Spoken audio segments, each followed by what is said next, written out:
Kehidupan masyarakat pada masa kerajaan Hindu-Buddha. Pada materi ini kamu akan belajar menganalisis kehidupan masyarakat pada masa kerajaan Hindu-Buddha dengan menggunakan berbagai konsep dasar ilmu sejarah. Terdapat materi yang akan kamu analisis pada bagian ini mulai dari perdagangan dan perkembangan kehidupan di Nusantara hingga peninggalan budaya dari masa kerajaan Hindu-Buddha. 1. Perdagangan dunia dan perkembangan kehidupan di Nusantara. Pada jenjang sebelumnya kamu telah mempelajari tentang asal-usul nenek moyang dan perdagangan rempah di Nusantara.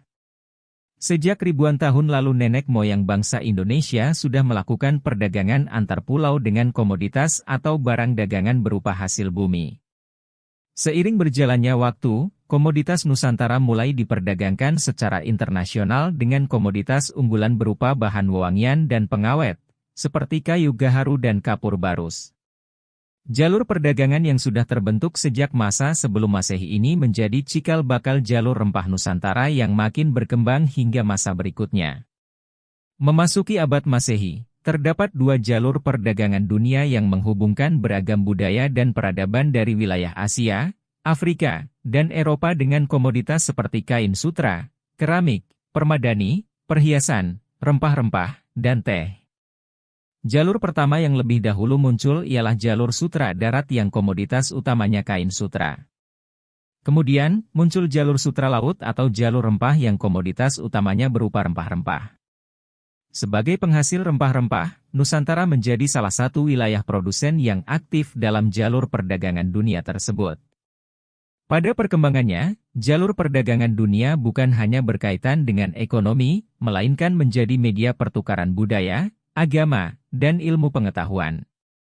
Oleh karena itu, masyarakat Nusantara mengalami perkembangan pesat setelah mengalami interaksi dengan beragam budaya dan peradaban berbeda selama aktif dalam jalur perdagangan dunia tersebut. Perkembangan awal inilah yang menjadi latar belakang munculnya pengaruh Hindu-Buddha di Nusantara. 2. Jejak hubungan awal India dan Nusantara.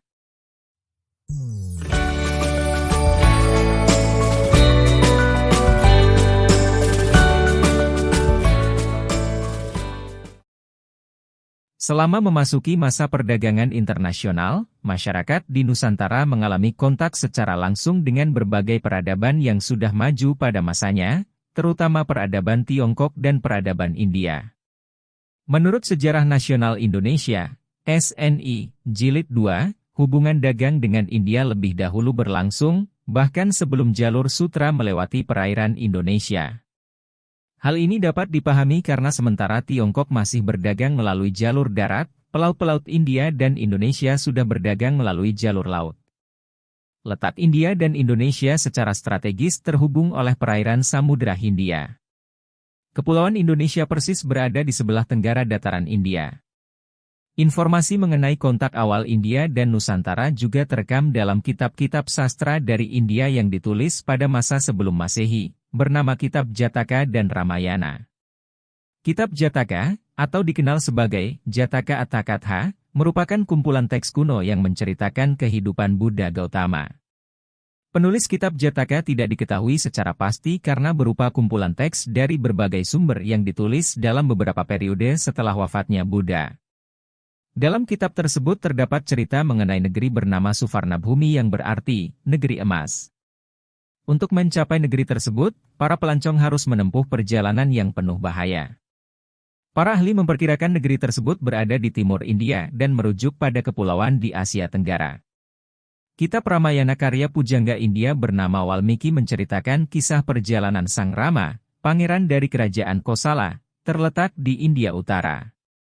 Dalam salah satu fragmen ceritanya, dikisahkan bala tentara kera mencari Sita di negeri timur bernama Yawadwipa yang berarti pulau emas dan perak. Dalam ceritanya disebutkan nama Suwarnadwipa yang berarti pulau emas. Kedua nama tersebut diperkirakan merujuk pada Pulau Jawa dan Pulau Sumatera. Meskipun kebenaran dari temuan-temuan mengenai kontak awal peradaban India dan Nusantara dalam kitab Jataka dan Ramayana hanya berupa hipotesis atau perkiraan, sumber-sumber tersebut dapat memberikan gambaran bahwa kemungkinan besar masyarakat di wilayah India dan Nusantara sudah terhubung sejak sebelum Masehi. Sumber lain yang lebih sistematis berupa buku non-sastra mengenai keberadaan jalur laut India dan Nusantara terdapat pada kitab Periplus Erythras Thalases dan kitab Geographic Hyksos yang ditulis pada awal Masehi.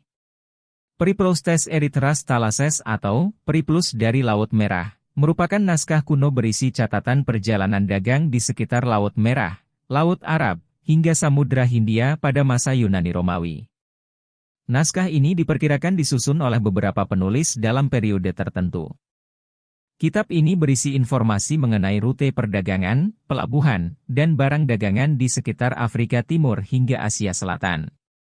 Dalam salah satu keterangannya, disebutkan terdapat jalur perdagangan dari India ke timur yang daerahnya disebut kerais yang berarti emas. Keterangan ini tampak berkaitan dengan Suvarnabhumi atau Swarnadwipa yang juga berarti pulau emas. Kitab Geographic Hyksos atau Panduan Geografis, ditulis oleh seorang ahli matematika, astronomi, dan geografi asal Yunani bernama Claudius Ptolemy, dalam bahasa Latin, Claudius Ptolemaios, yang hidup sekitar abad kedua Masehi. Kitab tersebut berisi peta geografis untuk menggambarkan lokasi dan jarak antara berbagai tempat di sekitar Eropa, Afrika, Arab, dan India.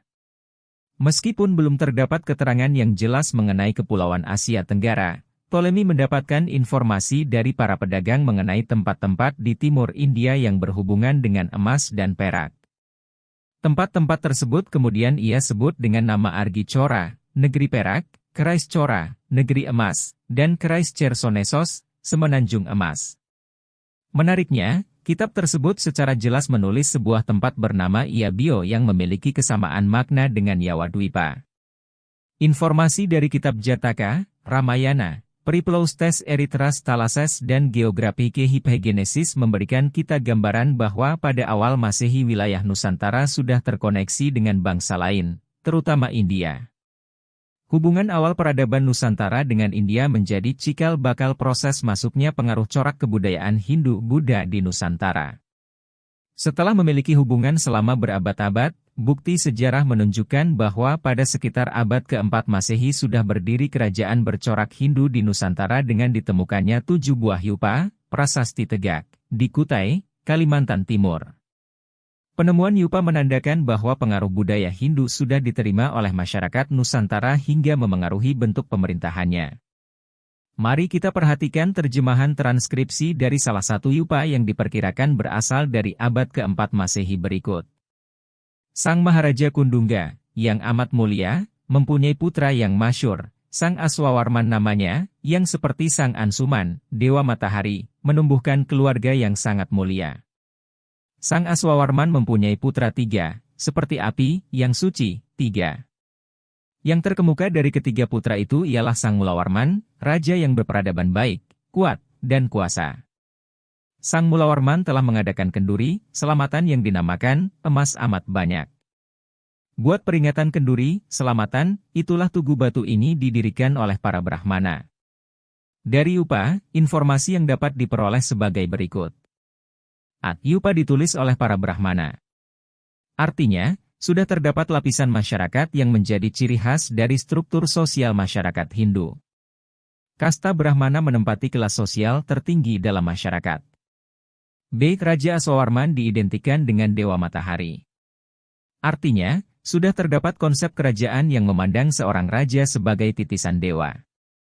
C. Raja Mulawarman yang berkuasa pada abad ke-4 Masehi, sesuai usia yupa, telah mengadakan upacara kenduri, selamatan, yang besar. D. Raja Mulawarman memiliki ayah bernama Aswawarman dan memiliki kakek bernama Kundungga. Artinya, nama raja pertama yang berciri khas Hindu adalah Aswawarman. Adapun ayahandanya, Kundungga, masih memiliki nama lokal yang belum bercorak Hindu. Dari kumpulan informasi tersebut, dapat diperkirakan bahwa telah terjadi peralihan sistem pemerintahan lokal menjadi bercorak Hindu pada sekitar abad ke-4 Masehi. Dalam hal ini, pengaruh Hindu bukan sekadar pergantian nama, melainkan mencakup perubahan struktur masyarakat dan konsep pemerintahan. Sistem kerajaan bercorak Hindu ini terus berkembang dan melahirkan banyak kerajaan besar di Nusantara. Salah satu perkembangan pada masyarakat Hindu-Buddha secara politis adalah dikenalnya konsep raja. Istilah raja berasal dari bahasa Sanskerta. Raja pada zaman dahulu dikenal sebagai Cakrawartin, yaitu pemutar roda dunia. Konsep ini diadopsi oleh beberapa kerajaan Hindu di Nusantara yaitu Kutai, Tarumanegara, Sriwijaya, dan Bali. Hal ini tampak dari peninggalan berupa prasasti yang menjelaskan tentang raja. Prasasti Ciaruteun peninggalan kerajaan Tarumanegara menunjukkan contoh kekuasaan Raja Purnawarman. 3. Proses masuknya pengaruh budaya Hindu-Buddha di Nusantara.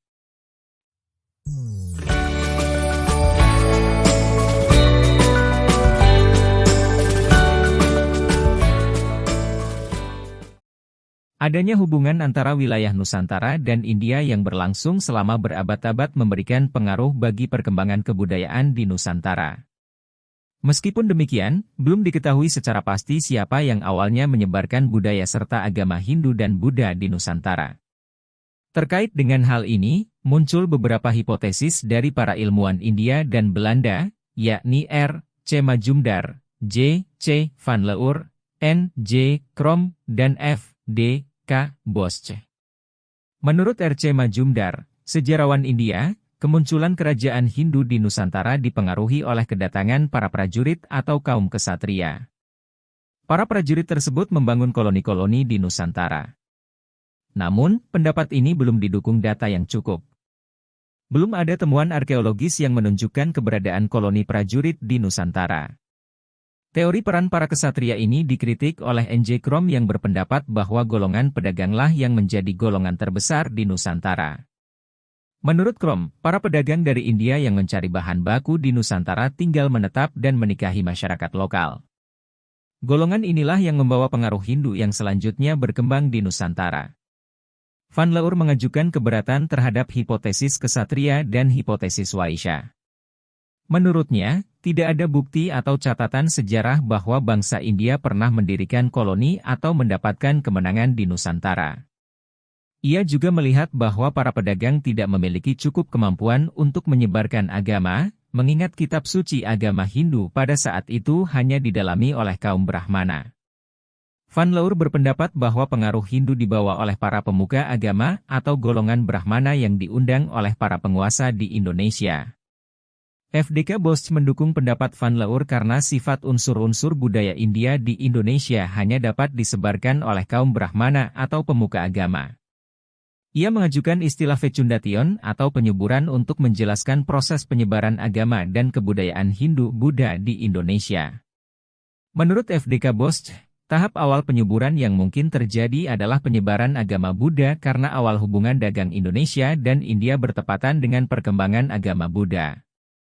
Para biksu yang menyebar dari India berinteraksi dengan masyarakat dan penguasa di Nusantara yang mendorong masyarakat lokal untuk belajar langsung di India. Para biksu Nusantara yang pulang dari India kemudian menjadi pemuka agama yang menyebarkan agama dan budaya dari India.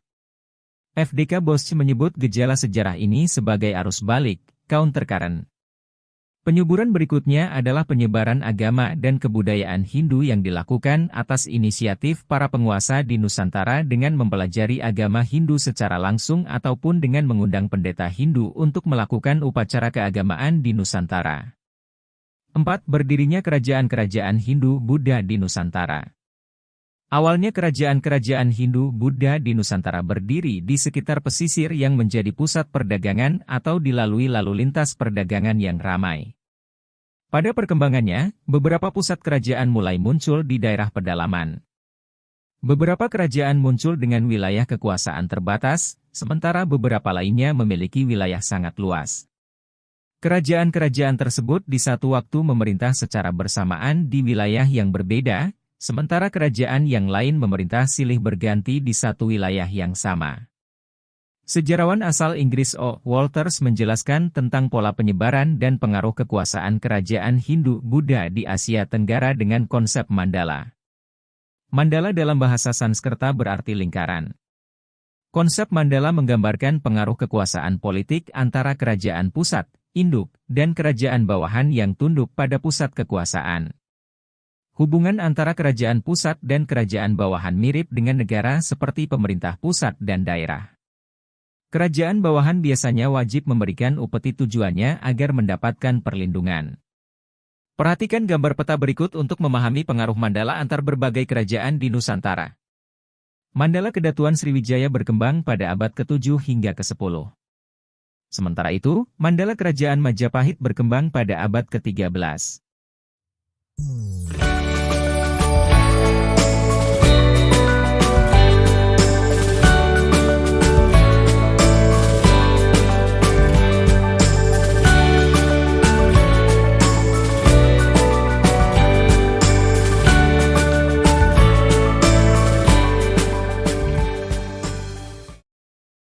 5. Perkembangan kehidupan pada masa kerajaan Hindu-Buddha.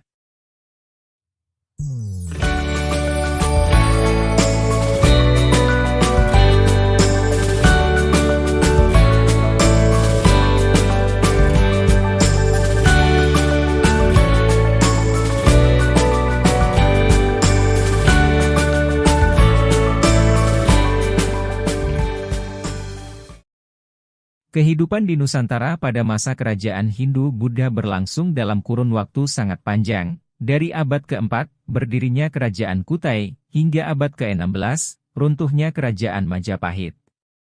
Berikut selintas gambaran perkembangan kehidupan pada masa tersebut ditinjau dari unsur kebudayaannya. Bahasa. Pengaruh Hindu telah membawa bahasa Sanskerta ke Nusantara. Bahasa Sanskerta digunakan secara luas dalam upacara keagamaan, sastra, dan tulisan resmi. Dalam perkembangannya, bahasa lokal atau daerah sebagai media komunikasi sehari-hari mulai digunakan dalam penulisan prasasti dan karya sastra, seperti bahasa Melayu kuno pada prasasti Kedukan Bukit dari Kerajaan Sriwijaya dan bahasa Jawa kuno pada prasasti Sukabumi dari Kerajaan Mataram serta Kakawin Arjunawiwaha dari Kahuripan.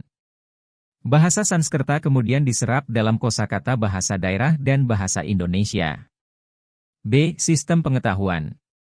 Ilmu pengetahuan berkembang pesat mencakup ilmu agama, astronomi, bahasa dan sastra, ilmu kemasyarakatan, kesenian, dan teknologi terapan. Beberapa jenis pengetahuan seperti ilmu agama dan sastra berkembang melalui pendidikan formal di pusat-pusat kajian agama. Sementara itu, kesenian dan teknologi berkembang melalui pewarisan tradisi. Sebagai contoh, Kedatuan Sriwijaya yang menjalin hubungan diplomatik dengan Nalanda di India untuk menjadi pusat agama Buddha di Asia Tenggara. Prasasti Nalanda yang dibuat pada abad ke-9 menjelaskan kerja sama pendidikan antara Kerajaan Pala dan Kedatuan Sriwijaya. C. Sistem kemasyarakatan. Sistem kasta Hindu memengaruhi struktur sosial masyarakat Nusantara dengan pembagian kelompok masyarakat menjadi 4 kasta utama, yaitu Brahmana, Pendeta, Kesatria, Pegawai Pemerintah, Bangsawan, Waisya, Pedagang dan Petani, serta Sudra, Pekerja. Uniknya, pembagian kelas sosial tersebut tidak begitu ketat seperti di India. Seorang kasta Brahmana sebagai kasta tertinggi dapat menduduki jabatan dalam struktur birokrasi tingkat pusat atau daerah. Kasta Kesatria juga dapat menduduki jabatan keagamaan atau menjadi pertapa dan tinggal di biara. Masyarakat Nusantara pada saat itu memiliki nilai toleransi keagamaan yang tinggi karena mampu hidup berdampingan tanpa menyisakan catatan konflik berlatar agama. Salah satu buktinya ialah keberadaan Candi Borobudur yang bercorak Buddha dan Candi Prambanan yang bercorak Hindu yang dibangun pada periode yang sama, Kerajaan Mataram, di 2 tempat yang berdekatan, kurang dari 50 km. D. Sistem peralatan hidup dan teknologi. Dalam hal peralatan hidup, masyarakat pada masa Hindu-Buddha sudah menggunakan berbagai perkakas yang terbuat dari logam, batu, kayu, dan tanah liat. Mereka mampu membuat senjata keris, perhiasan emas, atau kendi, alat untuk menyimpan air. Selain itu, terdapat artefak menarik berupa celengan atau alat untuk menabung berbahan tanah liat dengan beragam bentuk. Celengan ini banyak ditemukan di situs Trowulan, peninggalan kerajaan Majapahit yang kemungkinan berasal dari abad ke-13 hingga ke-15 Masehi. Hal ini mengindikasikan bahwa masyarakat pada masa Hindu-Buddha sudah memiliki budaya menabung. Dalam hal teknologi, terdapat peninggalan berupa tata kota dengan teknologi pengairan pada permukiman di sekitar ibu kota kerajaan dan irigasi pertanian di perdesaan. Selain itu, bukti teknologi paling terlihat pada kemampuan membangun istana dan candi serta alat transportasi berupa kapal-kapal besar dengan konstruksi yang rumit. Sistem mata pencarian hidup. Terdapat mata pencarian beragam pada masa kerajaan Hindu-Buddha. Mata pencarian paling umum adalah bidang perdagangan, baik perniagaan internasional dengan komoditas utama berupa rempah-rempah maupun perniagaan lokal dengan komoditas berupa hasil bumi untuk bahan konsumsi. Bidang pertanian dan perkebunan juga berkembang untuk menyuplai barang-barang perdagangan. Selain itu, berkembang bidang kerajinan alat transportasi, senjata, perhiasan, dan perkakas sehari-hari. Sistem religi. Seiring perkembangan agama Hindu-Buddha, makin banyak kaum Brahmana dan biksu yang berasal dari masyarakat lokal Nusantara. Pada abad ke-7 hingga ke-11 Masehi Kerajaan Sriwijaya bahkan menjadi pusat kajian agama Buddha di Asia Tenggara. Sementara itu, Kerajaan Mataram kuno dengan dinasti Sanjaya merupakan penganut agama Hindu dengan bukti peninggalan kompleks Candi di Dieng dan Candi Gedong Songo. Kesenian. Perkembangan seni mencakup beragam bidang kesenian, seperti seni rupa, seni tari, seni pahat, dan seni sastra. Pembuatan relief-relief pada candi, patung dewa dan dewi, arca, dan karya sastra yang indah dibuat untuk menggambarkan unsur keagamaan dan kisah-kisah mitologis yang melatar belakanginya. Uniknya, produk kesenian tersebut memiliki ciri khas yang berbeda dengan karya serupa di India. Perkembangan kehidupan pada masa kerajaan Hindu-Buddha di Nusantara mencerminkan kekayaan budaya dan ilmu pengetahuan yang memiliki kekhasan dibandingkan dengan daerah lain termasuk daerah asalnya di India.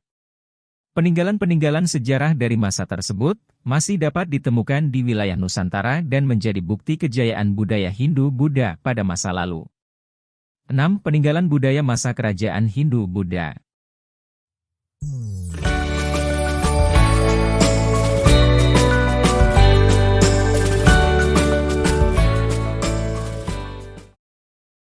Akulturasi merupakan proses bertemunya dua atau lebih kebudayaan yang kemudian menghasilkan budaya baru. Proses akulturasi terjadi ketika masyarakat menerima pengaruh kebudayaan asing tanpa menghilangkan budaya yang sudah dimiliki sebelumnya. Dalam hal ini, proses akulturasi budaya Hindu-Buddha di Nusantara menghasilkan corak budaya unik sehingga berbeda dengan budaya Hindu-Buddha yang awalnya lahir di India. Proses perkembangan corak budaya Hindu-Buddha yang berlangsung cukup lama di Nusantara, dari abad ke-4 hingga abad ke-15, telah mewariskan beberapa peninggalan pada masa kini, baik berupa benda maupun tak benda.